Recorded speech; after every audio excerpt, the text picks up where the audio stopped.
আফ্রিকার এই ছোট্ট গাছগুলির নাম অ্যাকাসিয়া।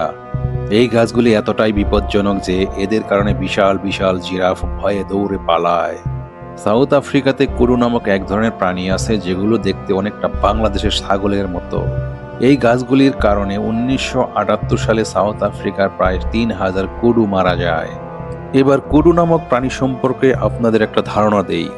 কুরু হলো দক্ষিণ ও পূর্ব আফ্রিকার বনাঞ্চলে বসবাসকারী এক ধরনের বড় ও সুঠাম দেহের হরিণ জাতীয় প্রাণী। কুরু মূলত দুই প্রজাতির হয়ে থাকে, গ্রেটার কুডু এবং লেসার কুডু। গ্রেটার কুডু আকারে অনেক বড় হয় এবং পুরুষ কুডুগুলোর গলায় দীর্ঘ লুমের ঝালর থাকে। লেসার কুডু আকারে ছোট এবং গ্রেটারের তুলনায় এদের গায়ের ডোরাকাটা দাগ বেশি স্পষ্ট। শুধুমাত্র পুরুষ কুডুর শিং থাকে।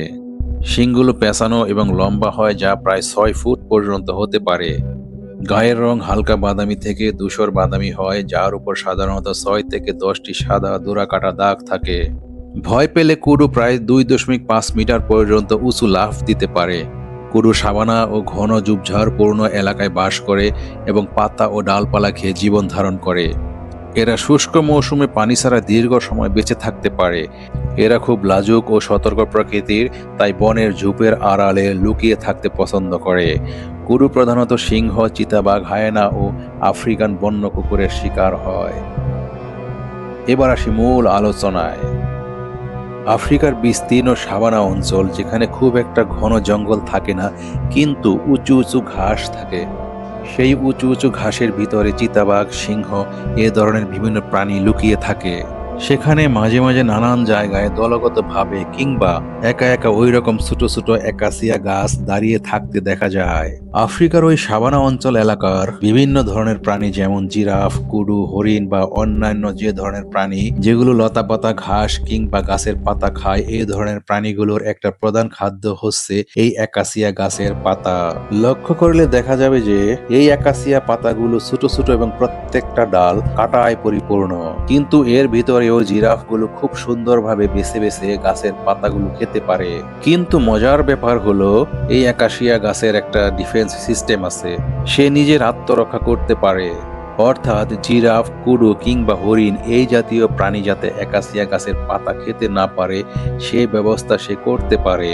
কোনো একটা জিরাফ যখন এই গাছের পাতাগুলো খেতে আসে এবং যখন পাতায় কামড় দেয়, একাসিয়া গাছ তখন নিজেকে বাঁচানোর জন্য এই পাতাতে এক ধরনের টক্সিক ট্যানিস উৎপাদন করে। এই টক্সিক ট্যানিসটা ওই পাতাগুলোকে এত বেশি তিতা করে ফেলে যে এটা তখন খাওয়া যায় না এবং জিরাফ খেতে পারে না। জিরাফ কিংবা অন্য কোনো প্রাণী যদিও বা তখন এই পাতাগুলো খায় এবং পাতা খাওয়ার ফলে ওই টক্সিক ট্যানিস যখন ওই প্রাণীর পেটে পৌঁছায় তখন তাদের ডাইজেশনে গোলমাল লেগে যায়। এর ফলে প্রাণীগুলো ভয়ানক অসুস্থ হয় কিংবা ওই প্রাণীগুলো মারাও যায়। এটা গেল এই গাছের 1 নম্বর ডিফেন্স সিস্টেম। দ্বিতীয় পদ্ধতিতে এরা এক ধরনের ইথিলিন গ্যাস উৎপাদন করে বায়ুমণ্ডলে ছেড়ে দেয়।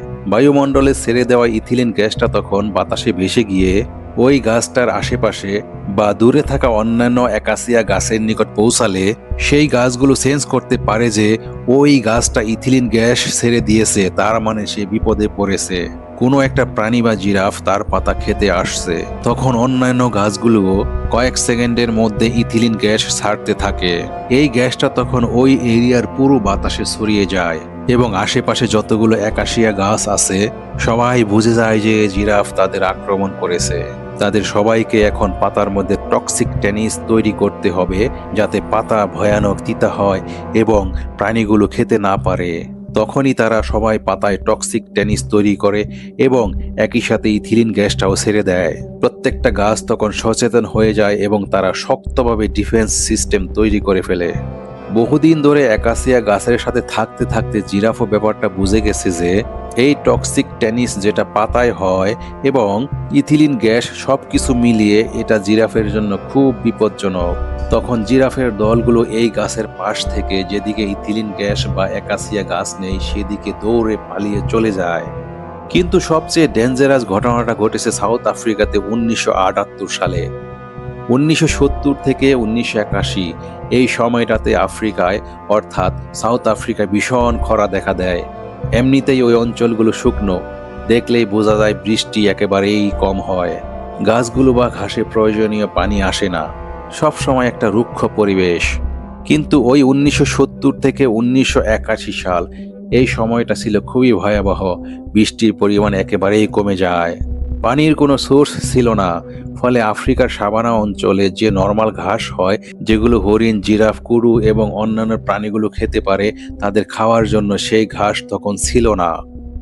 ফলে ওই অঞ্চল থেকে বিভিন্ন প্রাণী মাইগ্রেট করে দূরে চলে যাওয়ার চেষ্টা করে। কিন্তু ওই যে কুরু নামের এক ধরনের প্রাণী, যেগুলো বাংলাদেশের ছাগলের মতো এবং একটু বোকা, সহজ সরল, ওরা সেখানেই রয়ে যায় এবং কোনো উপায় না পেয়ে তারা তখন একাসিয়া গাছের পাতা, ডাল যে যেভাবে যতটুকু পেরেছে খেয়েছে। এটার কারণ হলো যে একাসিয়া গাছ সহজে মরে না। তার শিকড়গুলো একেবারে মাটির নিচ থেকে সর্বোচ্চ চেষ্টা করে পানি নিয়ে মরুভূমির বুকে টিকে থাকতে পারে। ফলে ওই সময়টায় ওই কুরু নামক প্রাণীগুলোর একমাত্র খাবার ছিল এই একাসিয়া গাছের পাতা। ওই সময় তারা ক্ষুধার যন্ত্রণায় ঘাস না পেয়ে বাধ্য হয়ে ওই একাসিয়া গাছের পাতা খায়। কিন্তু একাসিয়াস গাছগুলো তখন পাতার মধ্যে বিষাক্ত টক্সিক টেনিস ছেড়ে দেয় এবং একই সাথে একাসিয়া গাছগুলো ইথিলিন গ্যাস প্রডিউস করে।